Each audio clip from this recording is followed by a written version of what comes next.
Lakini huyu mtu sasa ambaye alikuwa kazi yake ni kuosha maiti alikuwa ni mwanamke. Yeye anahadithia kisa chake kilichomtokea.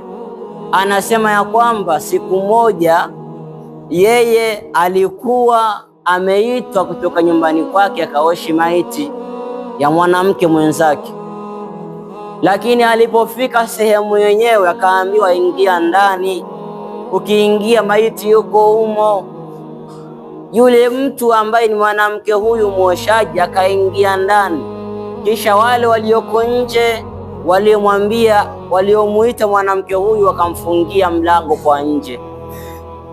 Sasa yule mwoshaji kaingia ndani, anashangaa tu, kwa nini hawa wananifungia? Akijaribu kufungua haufunguki mlango, lakini akaanza kuingiwa na wasiwasi. Anasema, kwani shida iko wapi? Akiangalia pembezoni mwake anaona kuna maiti imefungwa kabisa na shuka kubwa, na ameambiwa yeye kazi yake nini? Ni kuosha tu. Basi akiwa na wasiwasi mdogo, akaamua aende akaifungua ile maiti ili aanze kuiosha, kwa sababu tayari maji yashaekewa kwa ajili ya kumuosha mwanamke yule. Baada ya kuingia pale, ndugu zangu, amefungua ile vazi ambalo ilikuwa imefunikwa kwa maiti. Akashangaa uso wa maiti ule umeshageuka, umeshakuwa mweusi sana, hali ya kuwa wao ni Waarabu, ngozi yao ni nyeupe, lakini uso wake umebadilika, umekuwa mweusi. Sura yake imekuwa mbaya, imejikunja kunja. Ukiangalia mwili wake umerefuka tu, kwa maana ya kwamba ni sawasawa na mtu ambaye naweza nikasema sijui ana ugonjwa gani. Kuna ugonjwa ukiupata unakuwa unaweseka tu, unatoka na mapovu, unafanya nini, viungo vinasisimka na vimesimama. Basi yule maiti alikuwa namna hiyo hiyo. Sasa akashangaa, kwa nini maiti huyu anakuwa hivi? Na wasiwasi wake kwa maiti yule ukawa tena unazidi zaidi. Sasa akawa anajiuliza, kwa nini sawa amenifungia afu maiti yuko katika hali hii? Basi bwana akaamua ajikaze kwa ajili ya kutekeleza kumuosha maiti yule, kwa sababu ndiyo kazi yake. Alipochukua maji anaanza kumwogesha, kila ambavyo anapopapasa mwili wa maiti yule, basi mifupa yake inakuwa inakatika katika, hali ya kuwa maiti yule amekufa muda ambao sio mrefu, kafa muda ambao sio mrefu, kabla ya masaa mawili, kabla ya lisali moja, lakini mifupa yake inakatika katika. Huwezi ukaushika hivi mfupa wake, kwa maana ni mkono au kiungo, isipokuwa mfupa unakatika. Sasa wasiwasi ukawa unazidi maradufu. Anakuwa anajiuliza, huyu maiti kitu gani kimemkuta? Mbona anaonekana huyu mtu hana muda mrefu ameondoka duniani, sio kama yule mtu aliyooza aliyekaa muda mrefu bila ya kufanyiwa mambo haya. Lakini akajikaza, akamfanyia yote mpaka akamaliza. Alipomaliza yule mwoshaji, basi akawaambia walioko nje, nifungulieni, nishamaliza kumwosha. Wale watu ndo wakamfungulia. Baada ya kumfungulia, yule mwanamke akakimbia.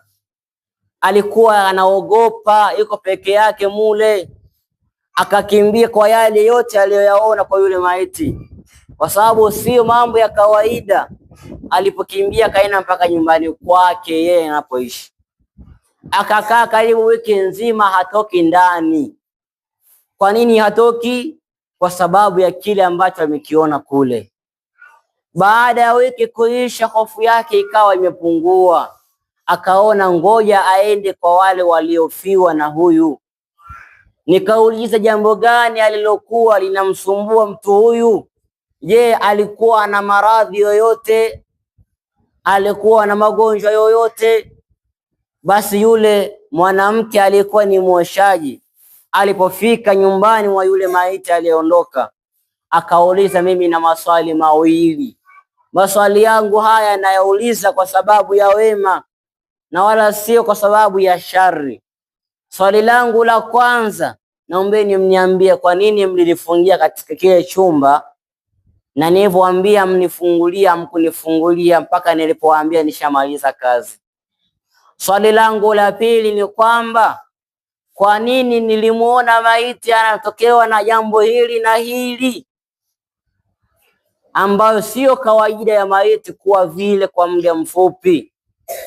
Ndugu zangu, wale walii au wale watu wa karibu wa maiti wakasema hivi, jambo ambalo lilofanya sisi tukakufungia mule ni kwa sababu kabla tuja kuita wewe tuliwaita waoshaji wa maiti takriban 7 au 8.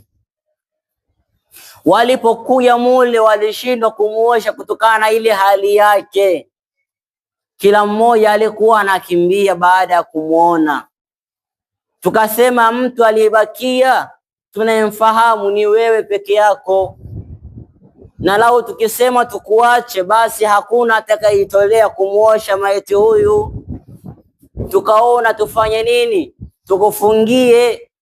Yani wewe ukitoka humo toka tayari umeshamuogesha, umeshamuosha, ili sisi kazi yetu ni kuzika tu basi, tumemaliza kazi moja.